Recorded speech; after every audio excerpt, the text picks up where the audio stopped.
સમયે શ્રીહરિ પાસે ગામ બામરોલીના તખોપગી અને એમના 2 દીકરીઓ કે જે સાંખ્યોગી હતા એમને લઈને દર્શને આવ્યા ને દંડવત પ્રણામ કરીને 2 હાથ જોડીને શ્રીહરિને પ્રાર્થના કરી કે પ્રભુ, મારે ગામ સંતો સાથે આપ પધારો, હું મારાથી બનતી તમામ સેવા કરીશ. પોતાના ભક્તનો ભાવ જાણીને શ્રીહરિએ એમને કહ્યું કે પગી, અમે તમારે ગામ કાલે ચોક્કસ પધારીશું, તમો હાલ જાઓ.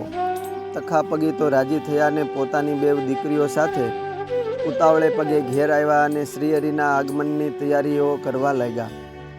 બીજે દિવસે શ્રીહરિ મુક્તાનંદ સ્વામી વગેરે ઘણા સંતો સાથે તગાપગીના ગામ બામરોલી પધાર્યા. શ્રીહરિ તો માણેક વર્ણી માણકીએ અસવાર હતા એટલે ઘડી વારમાં બામરોલી પહોંચી ગયા. ગામમાં શ્રીહરિને આવ્યાની જાણ થતાં બધા ઠાકોરભાઈઓ દોડતા આવ્યા અને વાજિંત્ર સહિત વાજતે ગાજતે શ્રીહરિને તખાપગીના ઘરેથી 1 ખેતર જેટલા છેટે રાયણના ઝાડની નીચે હિંડોળા બેઠક કરીને રાખેલી હતી ત્યાં વિરાજમાન કર્યા. તખાપગીની 2 દીકરીઓએ શ્રીહરિને સોના રૂપાના મોતીએ વધાવ્યા.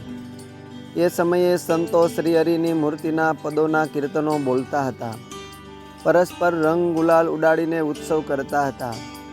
શ્રીહરિ બપોર સુધી હિંડોળે ઝૂલા અને બપોરે થાળ જમીને તૃપ્ત થઈને ફરીને રાયણના છાંયડે ઢોલીએ વિરાજમાન થયા. એ વખતે તખાપગી વગેરે ભક્તોએ સૌને માટે ખાંડના લાડુની રસોઈ કરી હતી. શ્રીહરિએ કેડે પોતાના ખેસનો આડબંધ બાંધીને સૌને લાડુ લ્યો એમ કહીને 5 વખત પંગતમાં ફરીને તાણ કરીને સૌ સંતો ભક્તોને જમાડ્યા. સૌ જમીને શ્રીહરિ સન્મુખ બેઠા. તખાપગીએ પોતાના ઘરે શ્રીહરિને પધરાવવા સારું તૈયારીઓ કરી રાખી હતી એટલે પોતે શ્રીહરિને 2 હાથ જોડીને વિનંતી કરી કે પ્રભુ, હવે કૃપા કરીને આપ સૌ સંતો ભક્તો સાથે મારા ઘરે પધારો. શ્રીહરિએ નાન ખાચરને ઘોડી તૈયાર કરીને લાવવાનું કહેતા તેઓ માણકીને લાવ્યા એટલે શ્રીહરિ એમના ઉપર અસવાર થયા. પાર્ષદ ભગુજી વગેરે છત્ર ચામર ને અબ્દગીરી લઈને શ્રીહરિની આગળ ચાલ્યા. આ વખતે મુક્તાનંદ સ્વામી પોતાના પગે ઘૂઘરા બાંધીને માણકી ઘોડીની આગળ હાથમાં કડતાલ લઈને શ્રીહરિની એ માધુરી મુહૂર્તમાં ઓતપ્રોત થતા પોતે પાછા પગે પ્રેમ વશાત ગદગદ કંઠે કીર્તનો ગાતા ચાલ્યા. સ્વામીના કીર્તનના મધુરા સૂર સુણીને મુક્તરાજ માણકી પણ જાણે સ્થિર થઈ ગઈ. જેટલા સ્વામી પગ ઉપાડે એટલા જ માણકી પણ પગ ઉપાડે. આ સમયે મુક્તાનંદ સ્વામીએ એવું તો ગાયન કર્યું કે એક તો પગે ઘૂઘરાનો અવાજ, હાથમાં કરતાલનો શબ્દ અને પોતાના કંઠનો મધુર સ્વર, એ ત્રણેયનું મિલન અદ્ભુત પૂર્વ ગાયન થતાં સૌ નરનારીના ચિત્ત શ્રીહરિની નયન રમ્ય મનોહર મૂર્તમાં તણાઈ ગયા. જાણે સૌ ચિત્રમાં ચિતરાવો એમ ચિતરાઈ ગયા. શ્રીહરિએ માણકીની લગામ છૂટી મૂકીને સૌને અલૌકિક દર્શન દીધું. મુક્તાનંદ સ્વામી પોતાના ઇન્દ્રિયોની વૃત્તિ તાણીને શ્રીહરિમાં એક રૂપ થતા ધીરે ધીરે છેક 3જા પહોર વીતે સંધ્યા આરતી સમયે તખાપગીને ઘેર પહોંચ્યા.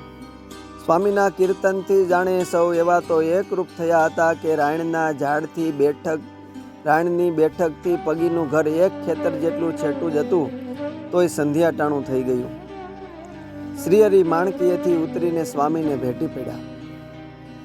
ઓસરીમાં ઢોલીએ વિરાજ્યા. તખાપગીએ અત્તર, ચંદન, પુષ્પારો, શેલ, શિરપાવ વગેરેથી શ્રીહરિનું પૂજન કર્યું. અતિ ભાવે સહિત શ્રીહરિની ધૂપ દીપ સહિત આરતી ઉતારી.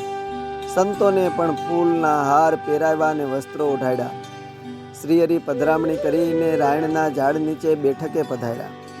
એ સમયે ઠાકોરની બાઈઓ થોડે આઘેરેક માથે માટલીઓ લઈને ગરબાઓ ગાવા લાગી. શ્રીહરિએ બાઈઓના પ્રેમને વશ ત્યાં ગયા અને વચાળે ખુરશી મૂકીને બેઠા. આ રીતે ગરબાઓ ગાતા ગાતા રાતના 12 વાગી ગયા. શ્રીહરિએ બાઈઓની ભક્તિથી અતિ પ્રસન્ન થઈને પતાસાઓના થાળ મંગાવીને સૌને પોતાના હાથે જ પ્રસાદી અને પોતે પહેરેલા ફૂલના હારની પ્રસાદી આપી. પોતે રાયણના ઝાડ નીચે પથારીએ પોઢ્યા. બીજે દિવસે શ્રીહરિ સવારે જાગીને પાસેના કૂવા ઉપર નાહી ધોઈને નિત્ય કર્મ પતાવીને પડખે પગીની દીકરીનું ઘર હતું ત્યાં પધાર્યા.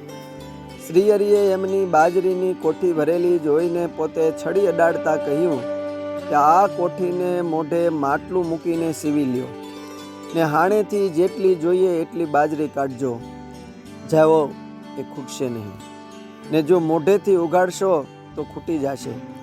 એમ એ બાઈને વર આપીને પોતે રાયણ તળે આવીને સૌ સાથે સંઘમાં જવા તૈયાર થયા ને ત્યાંથી નિસરીને વરતાલ પધાર્યા. અસ્તુ. જય સ્વામિનારાયણ. સદ્ગુરુ શ્રી અદ્ભુતાનંદ સ્વામીની વાતોમાંથી.